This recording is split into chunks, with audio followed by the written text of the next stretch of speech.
We are about to get flooded with information from the NFL Combine. Now, a lot of this matters. A lot of it truly does predict how a running back's going to perform at the next level. However, a lot of it's just noise as well. I wanted to dive into the exact numbers so I can try to prove to you what you should be looking for and what you should be caring about with the NFL Combine coming up shortly. Now, what we did for this is I went ahead and I tracked all the top 12 running backs in fantasy football going through the past 15 seasons. I accumulated all their data of these key metrics. We looked at their weight at the NFL Combine. We looked at their 40-yard dash time at the NFL Combine. We looked at their 20-yard split. We looked at their 10-yard split. We looked at their vertical jump. We looked at their broad jump. We looked at their shuttle. We looked at their three-cone and a key metric at the very end that's going to combine all of this and really put a little bow on it to help you out this offseason.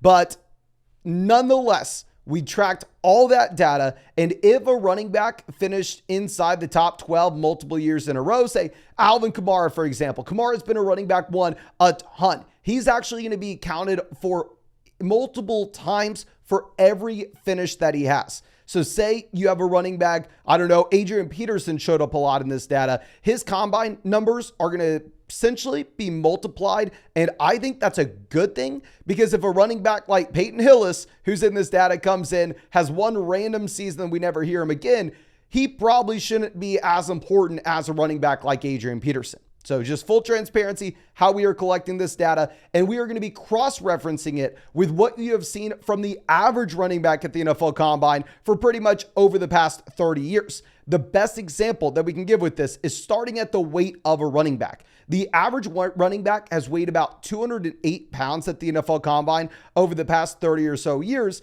And if we're going to be looking at those running back ones over the past 15 seasons in fantasy, these are guys that obviously had success both in fantasy football as well as a real life perspective. 122 finishers actually weighed in higher than 208 pounds at the NFL Combine, and 51 of them weighed fewer than 208 pounds at the NFL Combine. So what this data tells us is it tells us, you know what? We probably want our running backs to be on the bigger side if they're going to find top end success in fantasy. Now, of course, it makes a lot of sense. You want a big-bodied running back like Saquon Barkley coming in, weighs 225 pounds. That way he can handle 20 touches in a game. He can handle a game with 30 touches every now and again. But on the other end of the spectrum, we can't have a running back coming in and weighing 165, 175, 185 pounds. I mean, they're just not going to be able to hold up. They're not going to be able to actually see 20 touches in the game. And if they were to see that workload, they're going to get injured.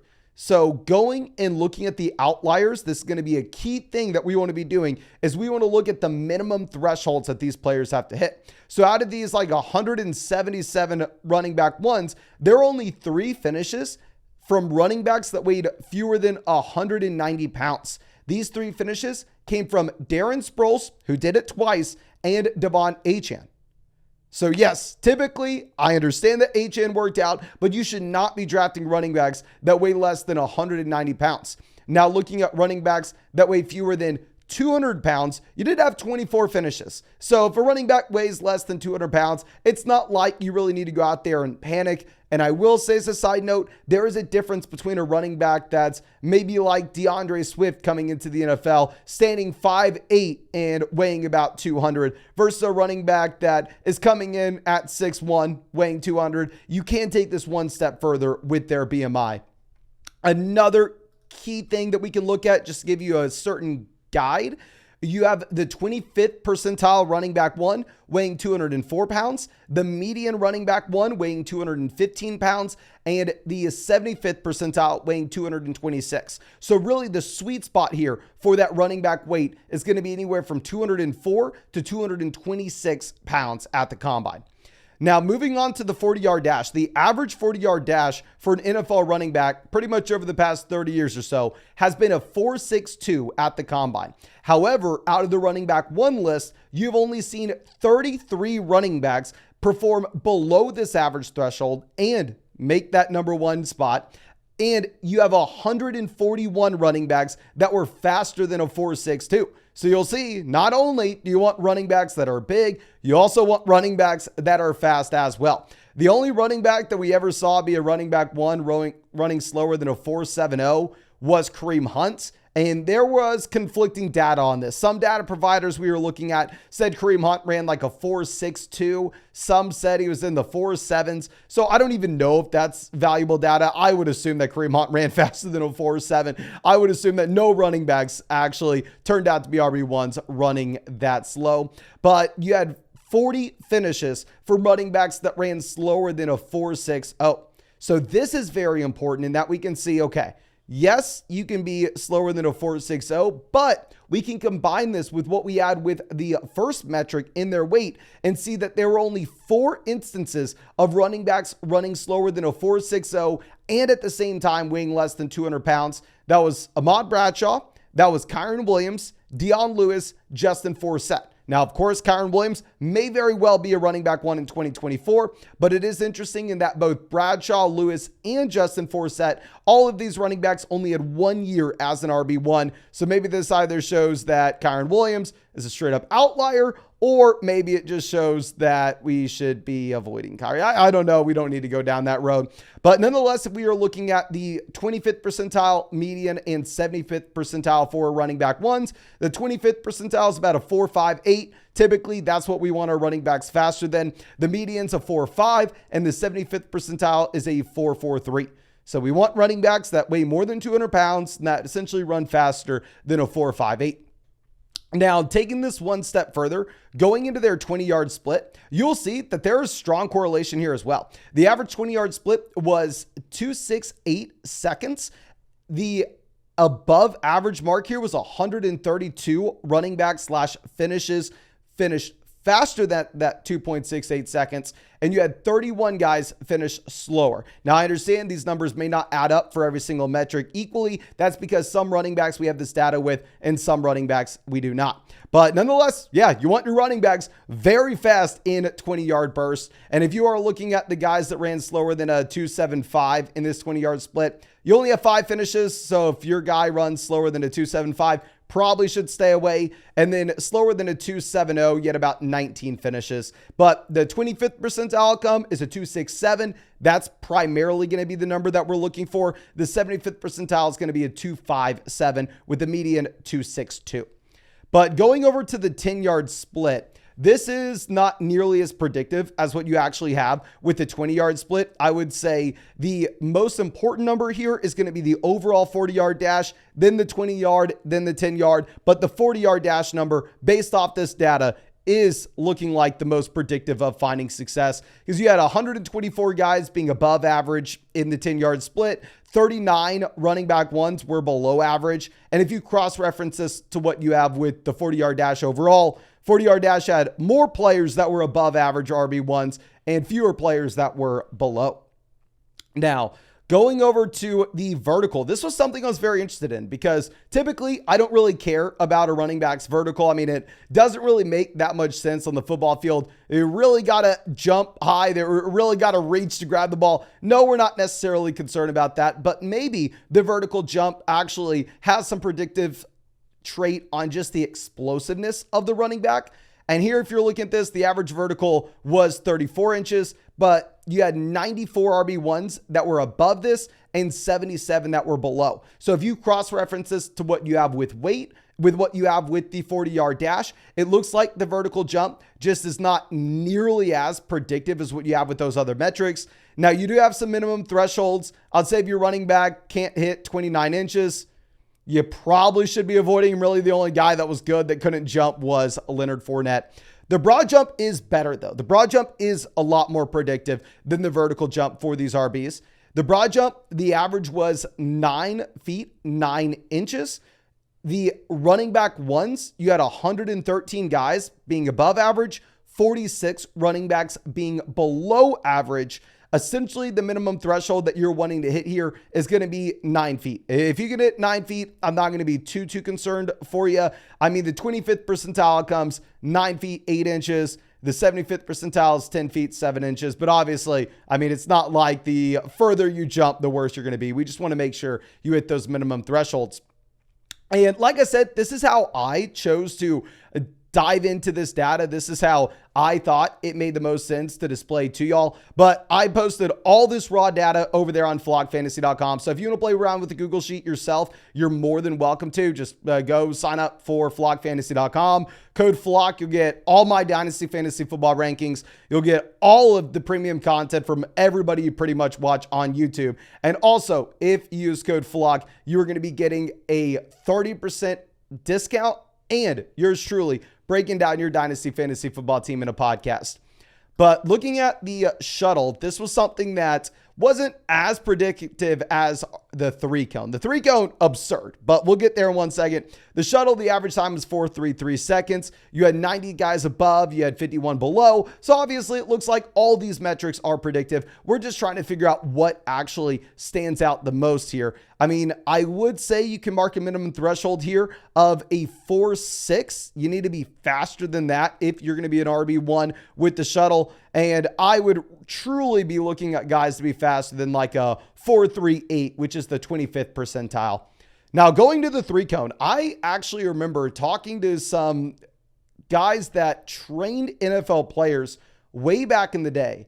And I remember them saying that the 3-cone didn't really matter just because the 3-cone's something that you can actually train for. Like, it doesn't matter how much I go out there and how much I practice. I'm never going to be able to post Henry Ruggs 40-yard dash time. Hell, I'd be happy to post the worst 40-yard dash time of any running back in the NFL, if we're going to be honest. But nonetheless, I can only be so fast based off my own biology.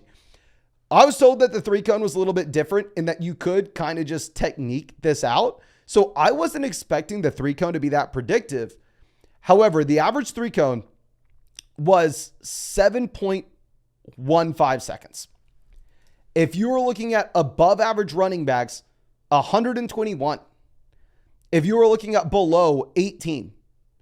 So only 18 running back one finishes for pretty much the past 15 seasons have come from a running back that was below average in the 3-cone. This is something that matters a ton. The guys that ran slower than a 7.3 and were able to be RB1s, you had 3 finishes there. Slower than a 7.15, you had 18 finishes.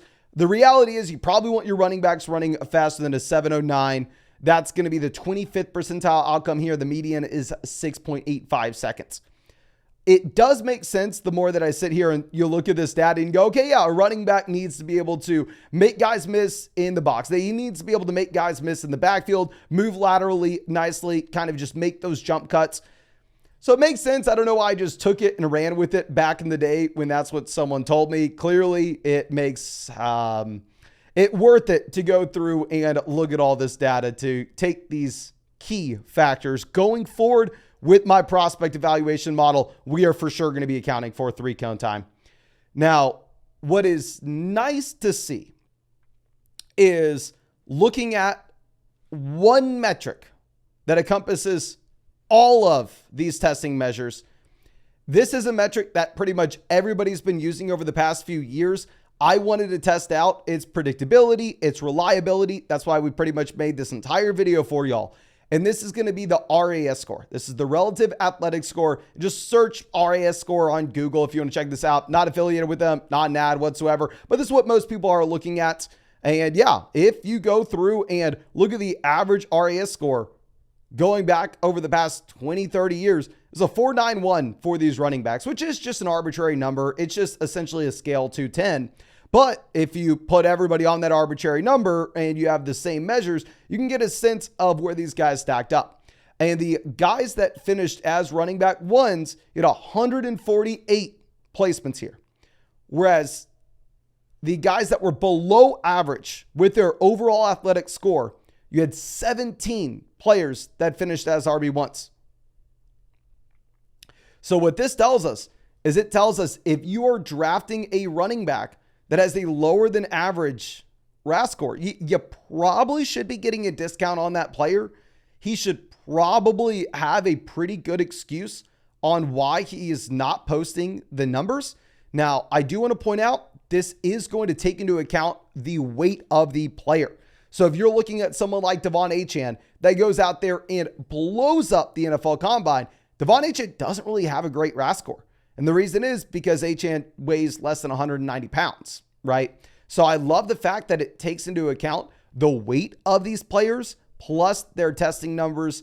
And I'm going to be trying to come up with my own model here, but it is nice to see that this is probably the most common metric people are using right now. And it does look to be very predictive of success at the running back position. I'm going to dive into this a little bit more when it comes to the wide receiver position. We'll get you that video probably later in the week. I don't know if we're going to have time to do it tomorrow. There's a lot of research that has to go into this, but a couple interesting notes.